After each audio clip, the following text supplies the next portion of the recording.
Salve saudara-saudariku yang terkasih dalam Tuhan. Aku bernama Stella Wijaya. Dalam renungan aku kali ini akan membawakan renungan yang berjudul Kepemimpinan Tuhan Yesus. Aku belum lama ini belajar banyak tentang leadership. Kan pernah ada tuh ya acara retret di Samadhi Klender, Jakarta Timur. Tergantung dari guru-guru agama masing-masing sekolah ya. Waktu itu kan seperti SMP, apa dari sekolah mana aku juga tidak tahu pasti, tentang pelatihan kepemimpinan anak-anak remaja gitu. Aku waktu itu kan udah ibu-ibu juga ya. Jadinya aku nggak berpikir untuk ikut itu. Tapi belum lama ini juga secara kebetulan aku membeli buku judulnya Aku Bisa Jadi Pemimpin karangan Kim Hyun Min. Orang Korea nih, asli orang Korea. Jadi buku terjemahan gitu. Penerbitnya dari Gramedia Pustaka Utama tahun 2019 diterbitkannya. Subjudulnya 7 kiat sukses dari para pemimpin besar dunia. Aku suka sekali tentang buku ini. Sebenarnya aku beli buku sekitar 4 apa 5 gitu ya. Waktu itu aku suka semua tuh bukunya. Dan juga pas sekali dengan kebutuhan membaca aku, nilai-nilai yang aku butuhkan pada saat itu. Aku sendiri juga kan gak terlalu bisa mikir terlalu berat. Aku hanya bisa menguasai topik-topik yang dan bacaan yang ringan-ringan gitu karena aku perlu secara otakku kan otak penulis. Aku suka bikin renungan dan juga aku sangat amat curious, maksudnya tertarik gitu ya, penasaran ya dengan tipe kepemimpinan orang-orang yang sudah sukses gitu ya. Lalu aku pun teringat tentang ayat. Sebenarnya Tuhan Yesus itu kan pemimpin, pernah dibilangin kan di Alkitab itu ya, hanya ada satu pemimpinmu yaitu Mesias. Mesias kan artinya juru selamat, yaitu Tuhan Yesus yang datang pada waktu di zaman perjanjian baru itu kan ya. Maksudnya ia yang benar-benar sudah dinubuatkan oleh para nabi jauh-jauh tahun sebelumnya, ya kan? Akhirnya datang juga. Nah, kalau kita sebagai anak-anak yang baik di dalam Tuhan Yesus, pastinya kita jadi follower dong, bukannya jadi leader. Dan kita sangat amat mencontoh dan meneladani Tuhan Yesus. Walaupun misalnya kita anak-anak yang baik jadi ketua kelas, apa jadi ketua grup organisasi tertentu, ya kan? Pastinya kita harus mempunyai role model. Ini Tuhan Yesus yang ideal loh. Tuhan, siapa lagi yang bisa lebih sempurna daripada Tuhan, ya kan? Aku pun belajar, ini bukan dari buku yang tersebut ya. Buku itu bukan buku agama yang tadi aku sebutin itu, yang beli di terbitan Gramedia ya. Aku belajar banyak dari kepemimpinan Tuhan Yesus setelah aku buka Alkitab sendiri, di antaranya ya lewat Injil. Kan ada di Injil Lukas 5 ayat 16. Sebentar kita buka Alkitab kita masing-masing dulu ya. Lukas berapa tadi? Ingat gak? Lukas 5 ayat 16. Sebentar. Ya, ini dia. Ini dia. Lukas 5 ayat 16. Akan tetapi ia mengundurkan diri ke tempat-tempat yang terpencil dan berdoa. Nah ini menarik sekali ya. Kok pemimpin dibilangnya mengundurkan diri?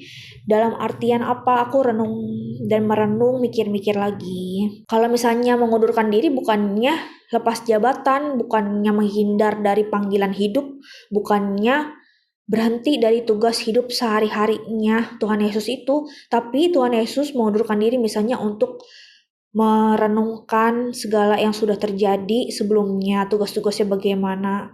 Nah, kalau misalnya di teks ini kan tidak lengkap ya, ayat 16 ini sampai segini nggak dijelaskan secara detail maksudku. Jadinya apakah Tuhan Yesus saat itu berdoa atau misalnya evaluasi kinerjanya atau misalnya diam hanya hening atau berdoa kepada Allah Bapa di surga atau lapor ke penduduk surga apa gimana? Kalau yang menurut aku sendiri setelah aku dari pengalaman rohani aku sehari-hari, aku pernah sekali apa 2 kali ya ketika melayani, maksudnya mewartakan Injil atau misalnya tugas sehari-hari aku nulis, renungan, baca Alkitab segala gitu ya. Dan juga mewartakan gitu. Kadang-kadang aku mewartakan di dunia roh juga kepada segala makhluk. Nah itu Tuhan Yesus yang ada dalam diri aku seperti masuk ke dalam ruang akunya. Maksudnya ya, Tuhan Yesusnya mengajak aku masuk ke dalam ruang meditasi yang di dalam hati aku itu. Sebenarnya aku gak punya karunia penglihatan, gak punya karunia penglihatan apa-apa, tapi aku peka terhadap pergerakan roh, aku peka terhadap ya kayak ada sixth sense-nya gitu ya. Bukannya berbangga diri, tapi hal-hal supranatural itu emang ada, bukannya bisa dipastikan secara logika gimana gitu. Ya ini ya, kita kalau misalnya semakin lebih baik lagi dalam melihat firman, aku akan semakin bersuka cita dan damai sekali gitu ya. Nah itu aku jadi mikir, oh iya teringat ayat kayak gini nih, benar Tuhan Yesus menyepi menyendiri kayak gini ya, mengundurkan diri maksudnya. Arti katanya itu apa dari konteksnya.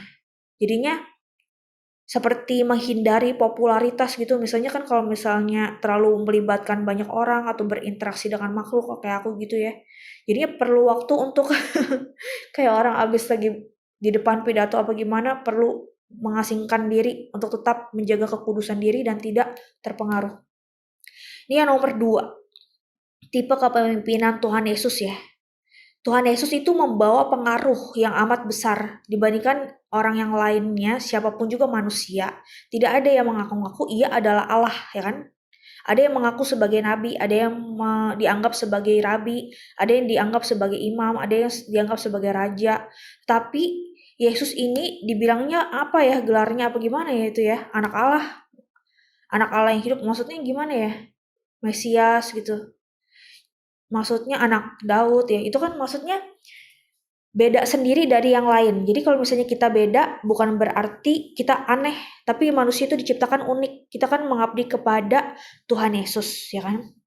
Aku juga pun belajar, Yesus ini yang datang ke dunia ini kan manusia yang punya kemanusiaan, tapi Allah juga sekaligus Tuhan, sekaligus manusia juga gitu ya. Manusia yang bukan, maksudnya Allah yang berinkarnasi menjadi manusia.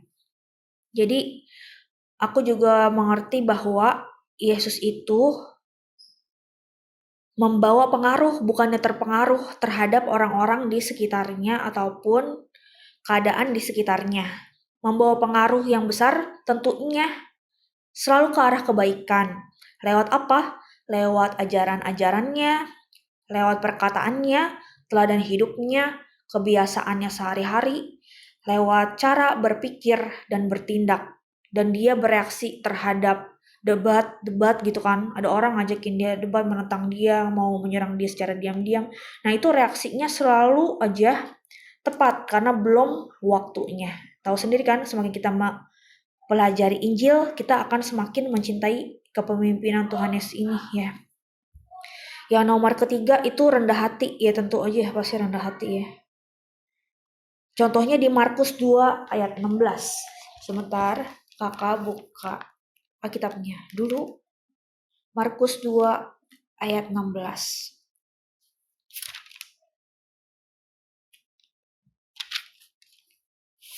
Bunyinya begini firman Tuhan. Pada waktu ahli-ahli Taurat dari golongan Farisi melihat bahwa ia makan dengan pemungut cukai dan orang berdosa itu, berkatalah mereka kepada murid-muridnya, mengapa ia makan bersama-sama dengan pemungut cukai dan orang berdosa? Yesus mendengarnya dan berkata kepada mereka, bukan orang sehat yang memerlukan tabib, tetapi orang sakit. Aku datang bukan untuk memanggil orang benar, melainkan orang berdosa. Nah ini, maksudnya kalau yang lain kan seperti mempunyai rasa kekudusan, ada kalanya orang yang, gak semuanya sih ya, ada kalanya orang yang merasa dirinya kudus, merasa dirinya beda, jadinya lebih mau menjaga jarak terhadap orang. Jadinya kan aku merasa misalnya aku siapa gitu ya, lebih rohani daripada orang lain. Sedangkan teladan Tuhan Yesus itu sendiri bukan, tidak demikian. Tuhan Yesus mau membaur dan juga bahkan dengan orang berdosa sekalipun ia tidak jijik, karena Tuhan Yesus memang datang ke dunia bagi orang berdosa ya, untuk diselamatkan, bukannya untuk bukannya untuk setuju dengan dosa ya, tapi karena Tuhan Yesus menyelamatkan manusia yang berdosa dengan caranya sendiri ya. Terus udah gitu apalagi ya, yang aku kagumi dari figur kepemimpinan Tuhan Yesus itu ada banyak sebenarnya. Ada satu ayat lagi di Lukas 8 ayat 22 sampai dengan 25. Sebentar ya. Udah buka Alkitabnya? Bunyinya seperti ini. Judul perikopnya Angin Ribut Diredakan. Pada suatu hari Yesus naik ke dalam perahu bersama-sama dengan murid-muridnya, dan ia berkata kepada mereka, "Marilah kita bertolak ke seberang danau." Lalu bertolaklah mereka. Ketika mereka sedang berlayar, Yesus tertidur. Sekonyong-konyong turunlah topan ke danau, sehingga perahu itu kemasukan air, dan mereka berada dalam bahaya. Lalu datanglah murid-muridnya membangunkan dia, katanya, "Guru, guru, kita binasa." Ia pun bangun lalu membentak angin dan air yang mengamuk itu. Angin dan air itu pun reda dan danau itu menjadi teduh. Lalu katanya kepada mereka, "Di manakah kepercayaanmu?" Mereka pun menjadi takut dan heran. Lalu berkata seorang kepada yang lain, "Siapa sebenarnya orang ini sehingga ia memberi perintah kepada angin dan air dan mereka taat kepadanya?" Demikianlah Injil Tuhan, terpujilah Kristus. Aku pun belajar lagi bahwa Tuhan Yesus tuh sangat amat berwibawa ya. Jadi kepemimpinannya itu berbeda sekali dengan yang lainnya. Bahkan alam pun bisa tunduk kepadanya. Dia begitu maha kuasa, dan kalau misalnya perkataannya apa, tidak selalu apa ya namanya ya, sama seperti contoh-contoh yang lainnya, tapi ia punya gaya dan jati dirinya sendiri. Jadi tidak mencontoh orang lain apa gimana gitu kan. Pedomannya ialah Allah Bapa di surga. Ia begitu taat dan tunduk kepada Allah Bapa di surga terhadap kehendaknya Allah Bapa. Nah, bagaimana dengan kita? Misalnya teman-temanku sekalian, adik-adikku sekalian, kita sebagai